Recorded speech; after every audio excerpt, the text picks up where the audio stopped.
Hay 1.600.000 estadounidenses viviendo en México ahora mismo, ganando en dólares, gastando en pesos y tributando en ninguna parte, hasta ayer, porque lo que la Secretaría de Hacienda activó el 5 de mayo de 2026 no es un ajuste de tasas ni una reforma menor que los contadores van a resolver con un trámite. Es el cierre definitivo de la válvula de escape más grande que ha tenido cualquier extranjero en América Latina durante las últimas 2 décadas. Y la cifra que lo resume todo es esta. Según datos cruzados del Departamento de Estado norteamericano y el SAT, se estima que apenas el 0,3% de esos 1.600.000 residentes estadounidenses declaraba impuestos en México, 1 de cada 300. Los otros 1.599.000 operaban como fantasmas fiscales dentro de un país que les daba carreteras, agua potable, servicios de salud y seguridad sin cobrarles un solo peso por ello.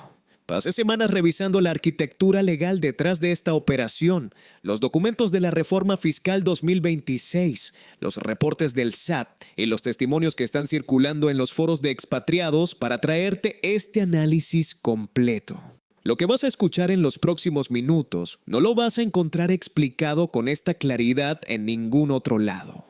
Porque lo que está en juego no es solo cuánto dinero va a recaudar México. Lo que está en juego es si un país soberano tiene el derecho de cobrarle a quien usa lo que construyó. Y la respuesta que acaba de dar Sheinbaum es la más contundente que ha dado cualquier gobierno mexicano en décadas. Todo el mundo sabe que los nómadas digitales llegaron a México. Pero lo que muy poca gente sabe es cuánto tiempo lleva el Estado mexicano mirando hacia otro lado mientras ocurría. Eso es lo que nadie te ha contado todavía, y es mucho más perturbador de lo que parece. Para entender por qué este momento es histórico, hay que entender primero la ecuación que convirtió a México en el paraíso fiscal más conveniente del planeta, para una clase profesional muy específica. Un trabajador remoto estadounidense con un salario de $6,000 mensuales descubrió hace años algo que sus abuelos no habrían podido imaginar. Podía alquilar un departamento de 70 metros cuadrados en la colonia Condesa por el equivalente a $400 al mes. Podía comer en restaurantes decentes por 10 pesos. Podía acceder a servicios médicos privados de calidad por una fracción de lo que pagaba en Estados Unidos. Y podía hacer todo eso mientras su salario llegaba intacto desde San Francisco, Austin o Nueva York, sin que ninguna autoridad mexicana le hiciera una sola pregunta sobre sus ingresos. La ecuación era devastadoramente simple. Ganar en dólares, gastar en pesos, tributar solo en Estados Unidos, donde las deducciones y exenciones para ciudadanos en el exterior reducían su carga fiscal a niveles casi simbólicos. El resultado práctico era vivir con el estándar de vida de un profesional del primer mundo pagando los costos de un país en desarrollo. Era el arbitraje perfecto. Y durante años, México no solo lo permitió, sino que lo facilitó con visas de turista que se renovaban cada 90 días, con solo cruzar la frontera un fin de semana. Pero había algo que esa ecuación no incluía en sus cálculos: el costo que ese esquema le imponía a los mexicanos que vivían en los mismos barrios donde esos extranjeros habían decidido instalarse. En la alcaldía Cuauhtémoc, el epicentro de la gentrificación, se registraron cerca de 10,000 unidades de Airbnb, operando de manera permanente. 10,000 departamentos que dejaron de estar disponibles para familias mexicanas y pasaron a ser activos de renta turística, para propietarios que descubrieron que podían cobrar en dólares a extranjeros, en lugar de cobrar en pesos a sus vecinos. El resultado fue predecible. Los alquileres de un departamento promedio de 70 metros cuadrados se dispararon a 20,000 pesos mensuales. Un precio prohibitivo para un trabajador mexicano cuyo salario promedio oscila entre 6 y 12,000 pesos al mes.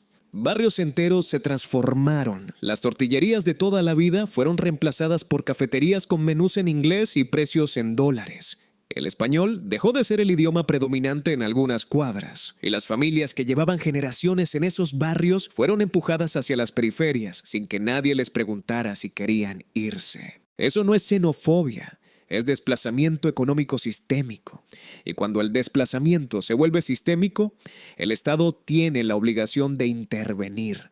Pero el Estado mexicano tardó en hacerlo, demasiado.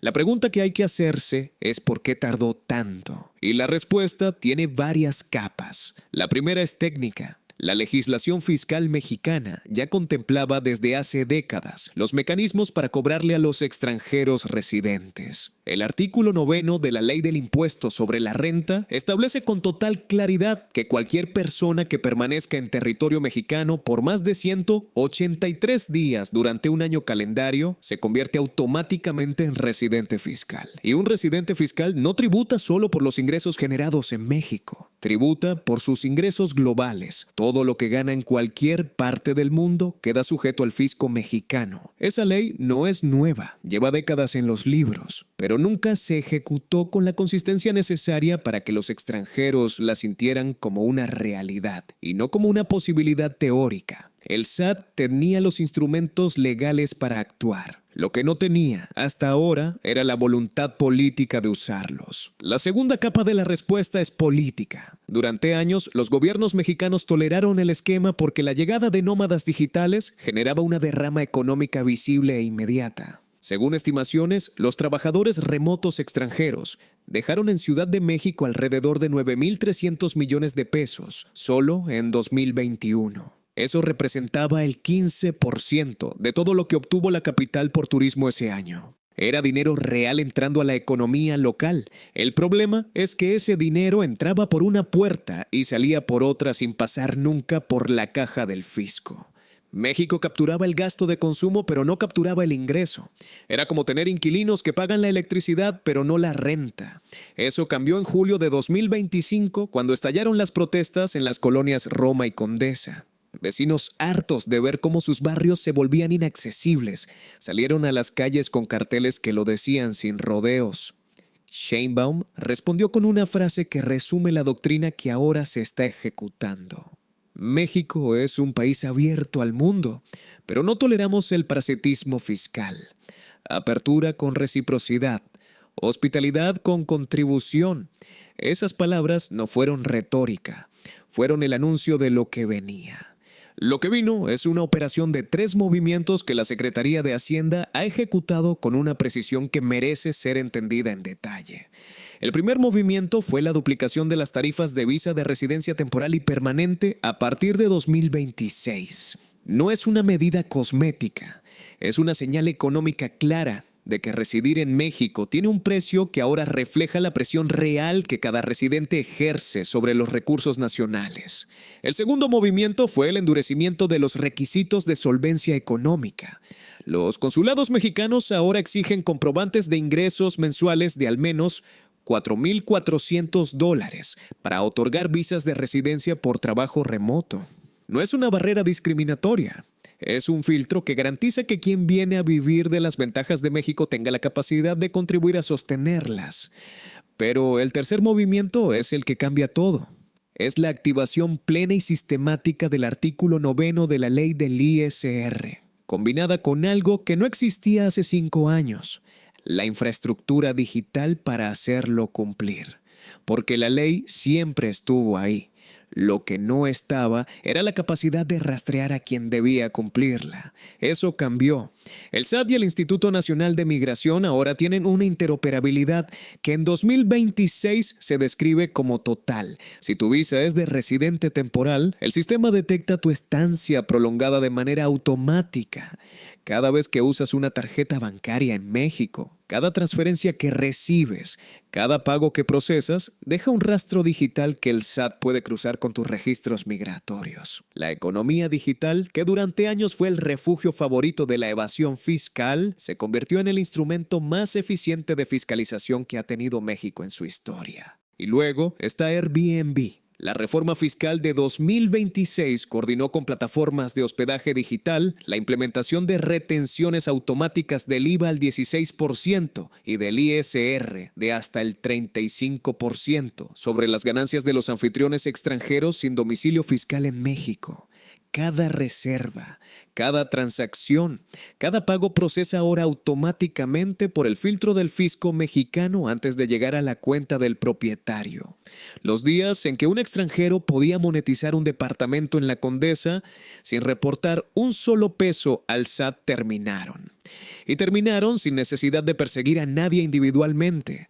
El sistema simplemente empezó a funcionar como siempre debió funcionar. El impacto ya es visible. Los foros de expatriados en Reddit y Facebook hierven con testimonios de personas que han recibido notificaciones del SAT solicitando aclaraciones sobre sus ingresos. Algunos ya abandonaron el país. Otros están buscando asesoría fiscal de urgencia para regularizar su situación. Y una tercera categoría, probablemente la más numerosa, simplemente no sabe qué hacer porque durante años operó bajo la convicción de que podían quedarse indefinidamente sin consecuencias.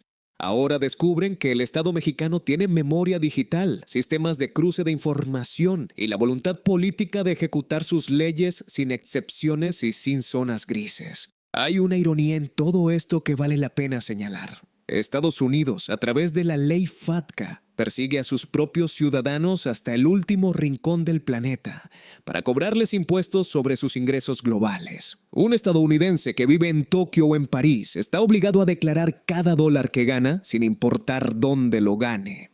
Washington construyó una red de vigilancia fiscal que obliga a bancos de todo el mundo a reportar las cuentas de ciudadanos estadounidenses bajo amenaza de sanciones millonarias. Pero esa misma maquinaria nunca se aplicó en sentido inverso. Los estadounidenses en México disfrutaban de una inmunidad fiscal que ni siquiera sus compatriotas en otros países del mundo podían soñar.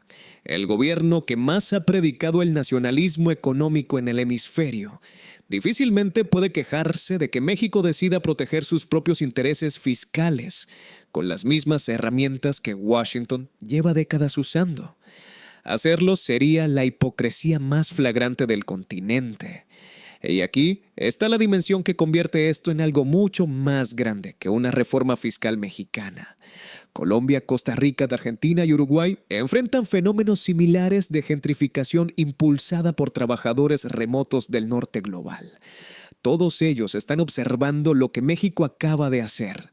Si la operación funciona, si la recaudación aumenta y el desplazamiento se frena sin que el flujo de inversión extranjera colapsa, habrá demostrado algo que muchos gobiernos de la región querían creer, pero no se atrevían a ejecutar, que se puede poner reglas claras sin cerrar las puertas.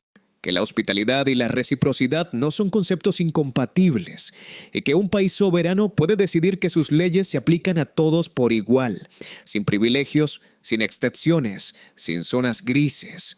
La era del turista permanente que consumía infraestructura sin contribuir a ella llegó a su fin. Los que decidan quedarse van a pagar. Los que no puedan o no quieran adaptarse van a buscar otros destinos. Y el Estado mexicano va a seguir haciendo lo que siempre debió hacer. ¿Crees que esta medida es justa? ¿O crees que va a espantar la inversión extranjera que México necesita? Déjame tu opinión en los comentarios. Hay gente en ambos lados de este debate. Y quiero saber dónde estás tú.